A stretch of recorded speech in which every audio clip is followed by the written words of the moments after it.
Assalamualaikum warahmatullahi wabarakatuh. Kembali lagi kita bertemu di mata kuliah pengelolaan sampah. Pada pertemuan sebelumnya, kita sudah membahas tentang sampling sampah, bagaimana cara menghitung proyeksi timbulan sampah di satu wilayah, dan juga bagaimana membuat neraca massa sampah mulai dari sumber hingga ke pemrosesan akhir. Pada pertemuan kali ini, kita akan coba membahas tentang pewadahan, penanganan sampah di sumber, dan bagaimana konsep 3R, yaitu konsep reduce, reuse, dan recycle dalam pengelolaan sampah. Seperti yang kita ketahui bersama, bahwa ada paradigma lama dalam pengelolaan sampah, di mana dari sumber itu nanti masuk ke pewadahan, dikumpulkan atau dipindahkan, diangkut lalu dibuang ke tempat pembuangan akhir. Nah, dulu namanya itu tempat pembuangan akhir ya, atau TPA. Jadi paradigma lama ini masih konsepnya kumpul, angkut, buang seperti itu. Nah, saat ini ada yang disebut dengan paradigma baru dalam pengelolaan sampah, yaitu dari sumber, nanti ada pewadahan. Nah, sama dengan konsep paradigma lama, ada pewadahan, akan tetapi nanti pewadahannya ini ada pemilahan dan pengolahan di sumber, yaitu di rumah tangga. Nah, biasanya yang paling simpel bisa dilakukan di rumah tangga, pemilahan, mungkin ada pemilahan secara sampah organik, anorganik, ataupun kalau dilihat dari peraturan ada 5 jenis dan lain sebagainya. Jadi banyak sekarang model-model pemilahan yang bisa kita lakukan. Nah, pengolahan yang paling simpel di rumah tangga yaitu pengomposan ataupun daur ulang yang bisa dilakukan secara mandiri. Nah, ketika sampah di sumber wadahnya sudah terpilah, ada pengolahan, eh, maka ketika dikumpulkan, nanti juga akan mempermudah dalam proses pengumpulannya atau pemindahannya ataupun pengolahan secara skala kawasan. Nah, jadi biasanya yang kita ketahui bersama saat ini, teman-teman mungkin pernah mendengar ada istilah bank sampah, ada istilah TPS 3R, ada istilah nanti TPST, sedekah sampah dan lain sebagainya. Nah, biasanya ini adalah nanti sedari sumber dikumpulkan. Nah, dikumpulkan atau dipindahkan ke skala kawasan. Nah, dalam bentuk bank sampah TPS 3R ataupun juga nanti bisa TPST. Nah, setelah dilakukan pengolahan skala kawasan, terus ada nanti pemilahan lagi mungkin di TPS 3R, bank sampah ataupun di TPST. Nah, barulah diangkut ini. Nah, diangkut kemana? Nah, biasanya juga ada yang membuat, nah, di pengumpulan, pemindahan, pengolahan ini, skala kawasan ini hanya apa? Hanya bank sampah, TPS 3R, ataupun sedekah sampah, ataupun pusat daur ulang ya. Nah, PDU ataupun sejenisnya, atau rumah kompos dan sebagainya. Nah, biasanya diangkut ini kemana? Ke TPST ataupun ke unit-unit lainnya, akan ada pengolahan lagi. Ada daur ulang di situ, ada kompos, nah ada pembakaran mungkin dengan teknologi thermal, ada pemadatan dan lain sebagainya, barulah ke pembuangan akhir atau landfill. Nah, atau pemrosesan akhir saat ini. Nah, walaupun di sini tulisannya pembuangan akhir, biasanya itu udah landfill, sudah sangat akhir, yaitu yang dibuang apa? Berupa residu. Begitu kira-kira konsep paradigma baru dalam pengolahan sampah yang perlu kita ketahui bersama. Nah, setelah ini kita akan coba membahas tentang pewadahan, teman-teman. Apa itu pewadahan? Pewadahan adalah aktivitas menampung sampah sementara dalam suatu wadah individual atau komunal di tempat sumber sampah. Nah, individual ini biasanya itu adalah aktivitas penanganan penampungan sampah sementara dalam suatu wadah khusus untuk dan sampah individu. Ini biasanya untuk perorangan, teman-teman. Jadi, sampah pewadahan individual itu untuk perorangan atau di satu rumah biasanya. Sedangkan untuk pewadahan komunal, ini merupakan aktivitas penanganan penampungan sampah sementara dalam suatu wadah bersama baik dan berbagai sumber maupun sumber umum. Nah, jadi intinya pewadahan komunal ini bisa untuk 2, 3, atau bahkan ada untuk beberapa rumah tangga biasanya wadahnya. Nah, ini biasanya kalau individual itu berada di dalam rumah ataupun di halaman rumah. Nah, kalau ini biasanya kalau komunal itu ada di eh, trotoar atau dekat jalan sehingga orang dari beberapa rumah akan mudah untuk mengumpulkan sampahnya di wadah tersebut. Nah, ini adalah pewadahan ada individual, ada komunal. Nah, ini contohnya teman-teman bisa lihat pewadahan yang ada yang kiri bawah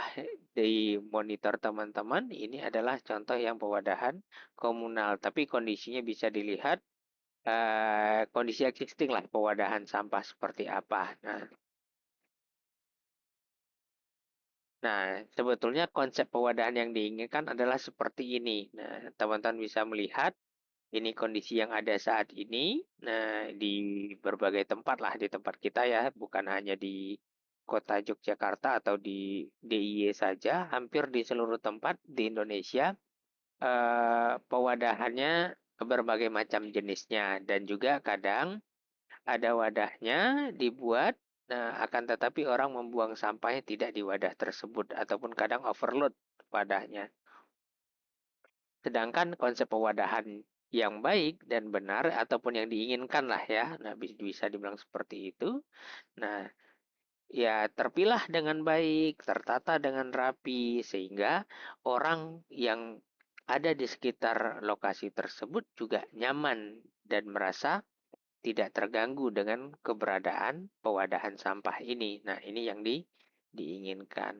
Nah, bagaimana jenis pewadahan dan sumber sampahnya? Nah, ini teman-teman bisa lihat bahwa contohnya untuk daerah perumahan, jenis pewadahannya apa? Ini ada disarankan kantong plastik atau kertas, volume sesuai yang tersedia di pasaran. Nah, jadi tergantung juga nih rumah tangganya seperti apa kalau daerah perumahan.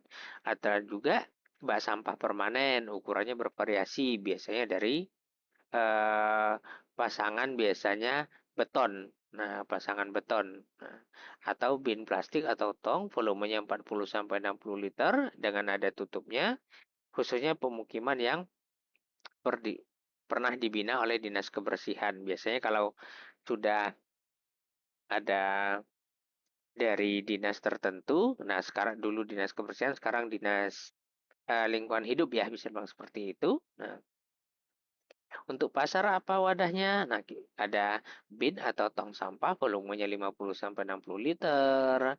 Ada juga bin plastik volumenya 120 sampai 40 liter dengan tutup dan memakai roda.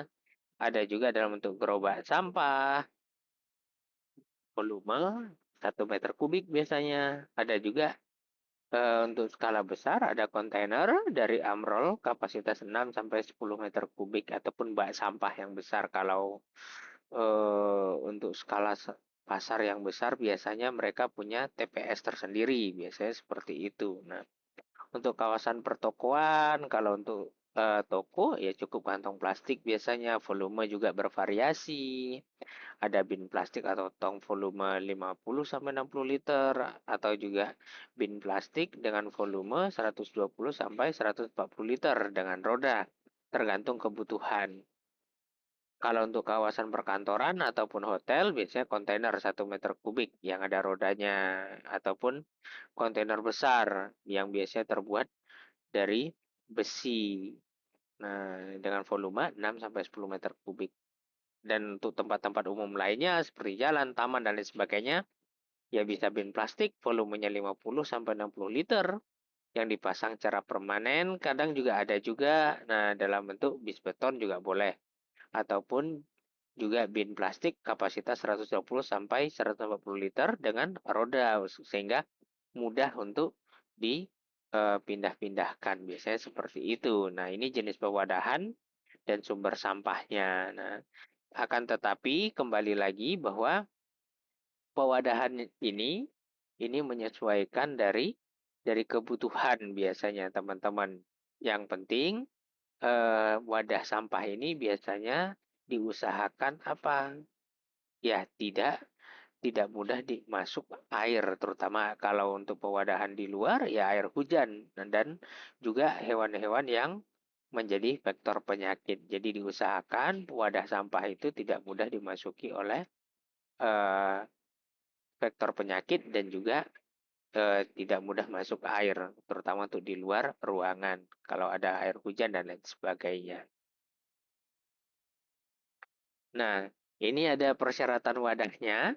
Nah, untuk bahan wadah, seperti saya sampaikan tadi, pertama ringan, mudah diangkat.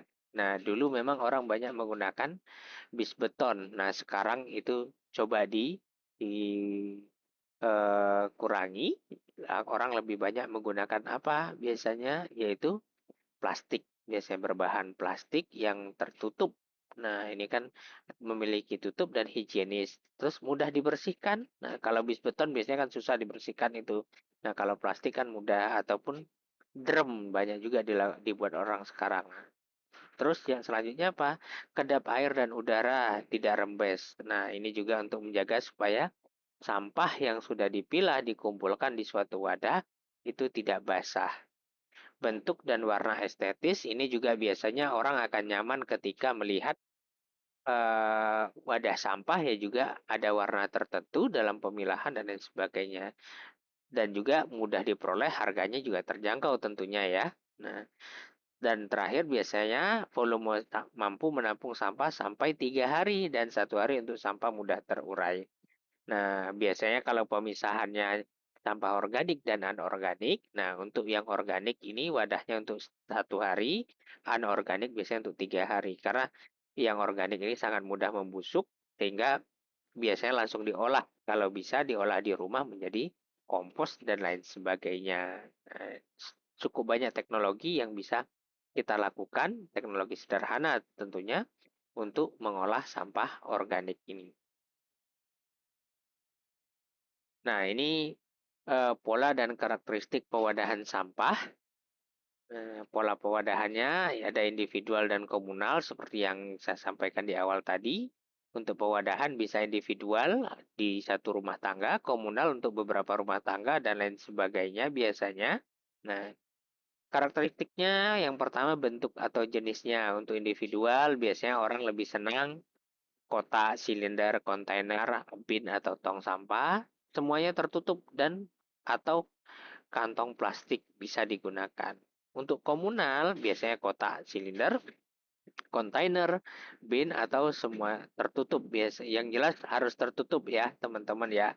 Diusahakan tertutup.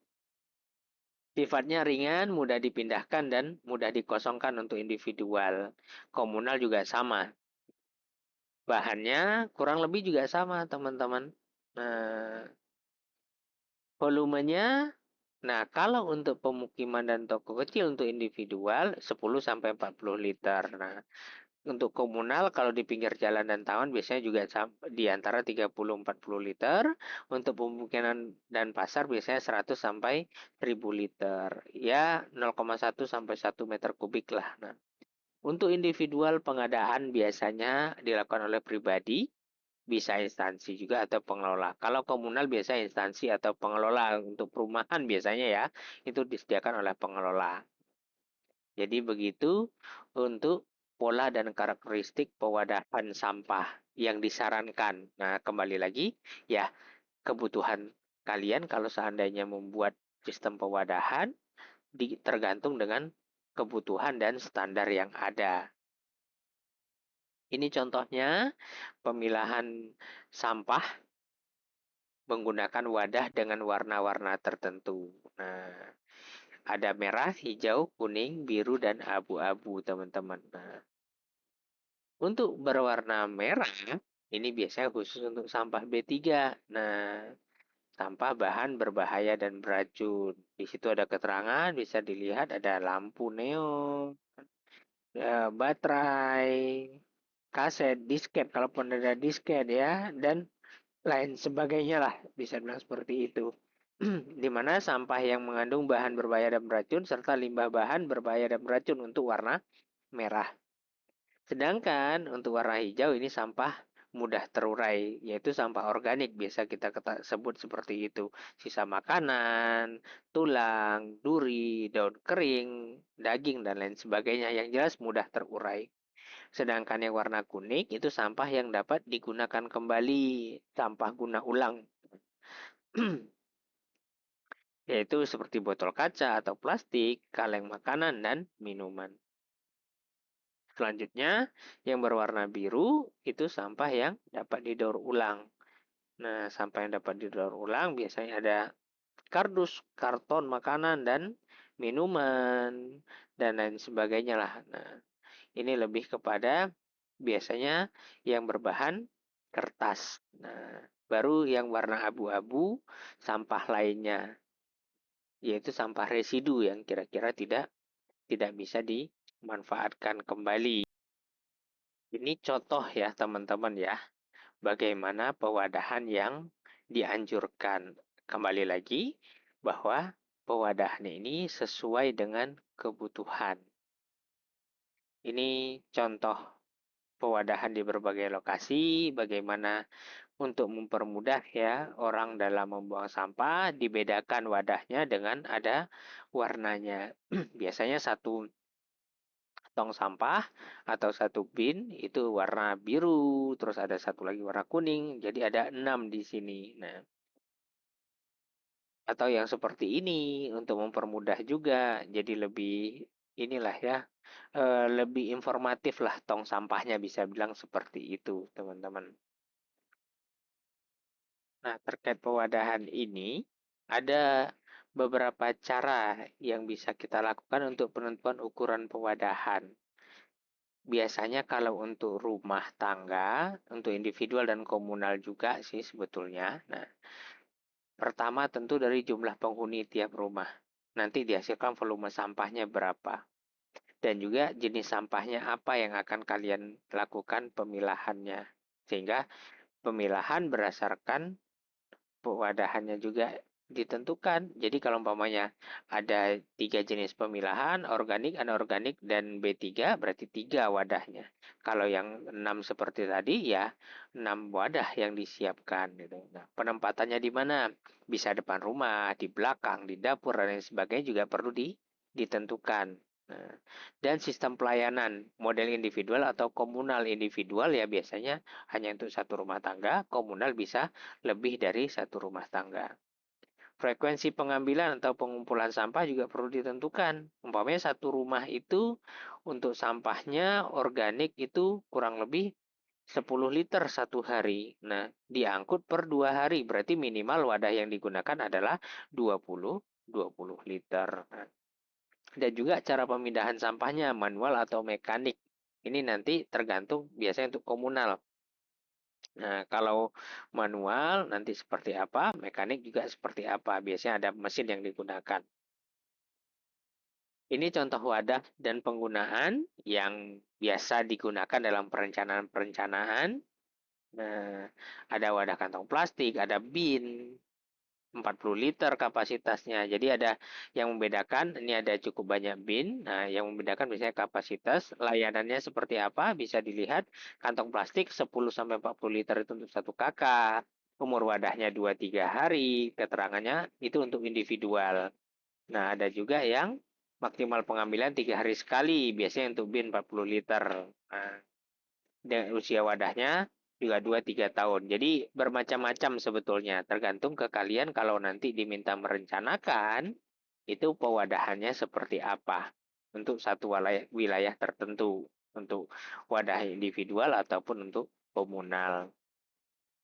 Ini juga jenis dan kapasitasnya, ada jenis kontainer plastik atau logam, ukurannya, kapasitasnya, ada range-nya, ada tipikalnya. Nah, teman-teman bisa lihat di sini adalah Ini berdasarkan peraturan yang ada. Nah, ada kantong kertas, terus ada kantong plastik, ada ukuran medium untuk kontainer, ada ukurannya semuanya. Nah, teman-teman kalau diminta merencanakan nanti, inilah yang bisa dijadikan sebagai acuan untuk jenis dan kapasitas pewadahan sampah. Ini juga untuk ukuran besar. Nah, ini ada sumbernya, teman-teman bisa lihat. Nah, umpamanya kontainer ada terbuka, ada kompaktor stasioner dan kompaktor terpasang, sudah ada semuanya kapasitasnya, teman-teman. Tergantung kebutuhannya dalam perencanaan pewadahan nanti. Nah, ini kriteria lokasi dan penempatan wadah. Ini sesuai SNI 1924-54-2022. Teman-teman bisa melihat ada wadah individual biasanya di halaman muka, tidak di luar pagar, atau di halaman belakang untuk sumber sampah dan hotel restoran.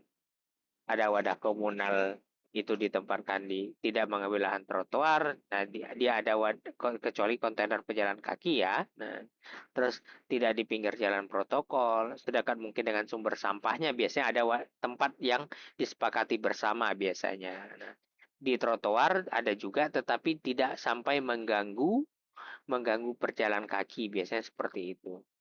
Nah, dan juga tidak mengganggu perjalanan atau sarana umum lainnya. Di tepi jalan besar, lokasi yang mudah pengoperasian yang untuk diangkut biasanya sampahnya atau dikumpulkan sampahnya. Ini perencanaan pewadahan, kebutuhan datanya apa saja. Nah, ini yang sudah teman-teman mulai sebetulnya. Nah, pertama ya tentu peta penyebaran rumah. Dia mau merencanakan untuk pewadahan individu atau komunal. Terus luas daerah yang dikelola nanti. Jumlah penduduknya berdasarkan klasifikasi pendapatan tinggi, menengah, dan rendah. Ataupun jumlah rumah berdasarkan tipenya, ada juga besaran timbulan sampah per hari. Jadi memang cukup banyak syarat-syaratnya ini ya. Nah, kebutuhan datanya jumlah bangunan fasilitas umumnya, kondisi jalan, kondisi topografi dan lingkungan, dan ketersediaan lahan untuk lokasi TPS dan daur ulang sampah skala lingkungan. Dan juga perlu diperhatikan karakteristik sampahnya. Nah, ini kira-kira untuk perencanaan pewadahan, teman-teman. Saya rasa itu untuk materi perencanaan pewadahan. Nah, setelah ini akan ada kita bahas tentang eh, konsep TPS 3R dan bagaimana untuk 3R ini dijalankan dalam pengelolaan sampah, terutama untuk penanganan sampahnya. Nah, dan bagaimana mempermudah juga untuk proses pengumpulan, pengangkutan, dan pemrosesan akhir ataupun untuk pengolahannya. Terima kasih. Sampai ketemu di video berikutnya. Assalamualaikum warahmatullahi wabarakatuh.